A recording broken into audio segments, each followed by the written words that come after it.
ചന്ദ്രശേഖരനെതിരെ നടപടി ഉണ്ടാകും? അല്ല, ഉണ്ടാകണമെന്ന് ഞാൻ ആവശ്യപ്പെട്ടിട്ടുണ്ടെന്നാണ് ഞാൻ പറഞ്ഞത്. ഞാൻ പാർട്ടി നേതൃത്വത്തെ അറിയിച്ചിട്ടുണ്ട്. ഞാൻ ഈ വിഷയവുമായിട്ട് ബന്ധപ്പെട്ട് ആദ്യം മുതലേ സംസാരിച്ചുകൊണ്ടിരിക്കുന്ന ഒരാളാണ്.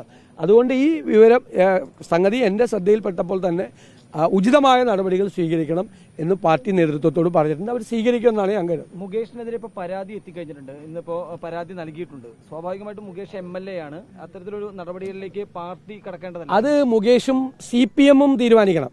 കാരണം ഇത് എല്ലാവരും വിചാരണ ചെയ്യപ്പെടും ഈ കേസിൽ.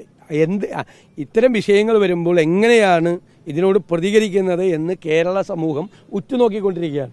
അപ്പോൾ CPM പോലത്തെ ഒരു പാർട്ടിക്ക് ഇപ്പോൾ രഞ്ജിത്തിനെതിരായി നടപടിയെടുത്തപ്പോൾ ഒരു ഇത് വന്നു, പിണറായി വിജയനെ അധിക്ഷേപിക്കാൻ വേണ്ടിയിട്ടാണ്, പിണറായി സർക്കാരിനെ ദുർബലപ്പെടുത്താൻ വേണ്ടിയിട്ടാണ് വന്നത്. അങ്ങനെയാണെങ്കിൽ അത് ഗൗരവമായിട്ട് അന്വേഷിക്കേണ്ട ഒരു കാര്യമാണ്. കാരണം ശ്രീലേഖ മിത്ര എന്ന് പറയുന്ന ബംഗാളി നടി ബംഗാളിലെ CPM-ന്റെ സഹയാത്രികയാണ്. അവരങ്ങനെ ഒരു പരാതി രഞ്ജിത്തിനെ കുറിച്ച് പറയണമെങ്കിൽ പിണറായി സർക്കാരിനെ ദുർബലപ്പെടുത്താൻ വേണ്ടിയിട്ടാണെങ്കിൽ പിണറായി വിജയനെ ദുർബലപ്പെടുത്താൻ വേണ്ടി ബംഗാളിലെ CPM അടക്കമുള്ള ആളുകൾ ശ്രമിക്കുന്നു എന്നതിലേക്ക് നമ്മൾ ചർച്ച ചെയ്യേണ്ടി വരും. അപ്പം അങ്ങോട്ടൊന്നും പോകണ്ടെന്നാണ് എൻ്റെ. അല്ലല്ല, ഞങ്ങളത് പറഞ്ഞില്ലല്ലോ. CPM-ഉം മുകേഷും ഉചിതമായി ഒരു തീരുമാനം എടുക്കട്ടെ. ഞാൻ രഞ്ജിത്തിൻ്റെ കാര്യം വന്നപ്പോഴും അല്ല പറഞ്ഞു, മുകേഷിൻ്റെ കാര്യത്തിലും CPM-ഉം മുകേഷും തീരുമാനം എടുക്കട്ടെ. കാരണം ഒരു ആരോപണമല്ല വന്നിരിക്കുന്നത്, നിരന്തരമായ ആരോപണങ്ങൾ വരുന്നു.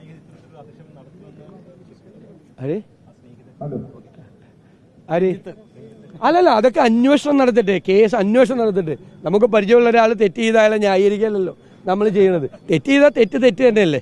അപ്പോൾ അത് ഞങ്ങൾ എല്ലാ കേസിലും പറഞ്ഞിരിക്കുന്നത്, ആദ്യത്തെ ദിവസം പോലും പറഞ്ഞിരിക്കുന്നത്, അന്വേഷണം നടത്തി തെറ്റുകാരായ ആളുകളെ നിയമത്തിൻ്റെ മുന്നിൽ കൊണ്ടുവരണം. പിന്നെ ഈ സിനിമാ ലോകത്തെ മുഴുവൻ ആളിനെ പറ്റിയും അങ്ങനെ പറയാൻ പറ്റില്ലല്ലോ. അങ്ങനെ പറയാനുള്ള സ്ഥിതി ഉണ്ടാക്കിയത് ആരാ? സർക്കാരാണ്. സിനിമാ രംഗത്ത് ഒരുപാട് നല്ല മനുഷ്യരുണ്ട്. ഇപ്പം എല്ലാവരും സിനിമാ രംഗത്ത് എല്ലാവരും കുഴപ്പക്കാരാണെന്ന് നാട്ടുകാർ സംസാരിക്കുന്നതിൻ്റെ കാരണം സർക്കാരാണ്. കാരണം യഥാർത്ഥ കുറ്റവാളികളെ അവർ നിയമത്തിൻ്റെ മുന്നിൽ കൊണ്ടുവന്നിരുന്നുവെങ്കിൽ നിരപരാധികളായ ആളുകൾക്ക് പോലും ഈ ആക്രമണം ഏറ്റുവാങ്ങേണ്ടി വരില്ലായിരുന്നു. ഇപ്പം നിരപരാധികൾ പോലും ചീത്ത കേൾക്കുന്നതിൻ്റെ പ്രധാനപ്പെട്ട കാരണം സർക്കാർ ചിലരെ രക്ഷിക്കാൻ ശ്രമിക്കുന്നു. ഉറപ്പായിട്ടും. അല്ലെങ്കിൽ എന്താ സർക്കാരിന് എന്താ പ്രശ്നം?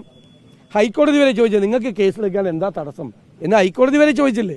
എന്നിട്ട് എന്താ കേസെടുക്കാത്ത? ഈ സുരേഷ് ബാബു പ്രതികരിച്ചത് മുകേഷിനെതിരായിട്ടുള്ള ആരോപണത്തിലാണ് വളരെ മോശമായി പ്രതികരിച്ചത്. നിങ്ങൾ ഇത് വെച്ച് കാശുണ്ടാക്കിയുള്ള തുടങ്ങിയ കാര്യങ്ങളാണ്, ആ രീതിയിലാണ് പ്രതികരിച്ചത്. അത് ഓരോരുത്തരും ഇത്തരം വിഷയങ്ങൾ ഉണ്ടാകുമ്പോൾ ഓരോരുത്തരും, പ്രത്യേകിച്ച് ഉന്നതമായ സ്ഥാനങ്ങളിൽ ഇരിക്കുന്ന ആളുകൾ, അവരുടെ പ്രതികരണത്തെ പൊതുസമൂഹം വിലയിരുത്തും. അത് മാധ്യമങ്ങൾ ഇത് വാർത്ത പുറത്തുവിടാൻ പാടില്ല എന്നുള്ള സമീപനത്തോട് ഒരു യോജിപ്പുമില്ല. അതൊന്നും എനിക്കറിയില്ല. എനിക്കറിയാത്ത കാര്യങ്ങൾ ഞാനിങ്ങനെ പറയണം.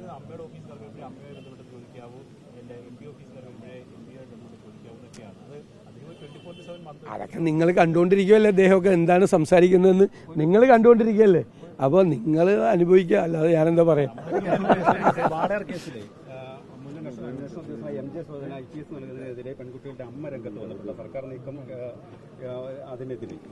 വാളയാർ കേസിലെ അന്വേഷണം വഴിതെറ്റിയെന്നും അതിന്റെ ഉത്തരവാദികളായ പോലീസ് ഉദ്യോഗസ്ഥർ അത് അട്ടിമറിച്ചു എന്നും നിയമസഭയിൽ അന്ന് പ്രതിപക്ഷ ആരോപണം ഉന്നയിച്ചാണ്. 2018 എൻ്റെ ഓർമ്മ.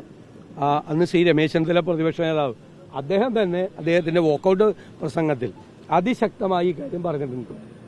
വാളയാർ കേസ് അട്ടിമറിച്ചതാണ്. അതുപോലെ ഇടുക്കിയിലെ കേസ് അട്ടിമറിച്ചതാണ്. രണ്ടും അട്ടിമറിച്ചതാണ്. രണ്ടും CPM-ഉമായിട്ടുള്ള ബന്ധമുള്ള പ്രതികളെ രക്ഷിക്കാൻ വേണ്ടിയിട്ട് നടത്തിയ ശ്രമം. രണ്ട് ഓക്കെ.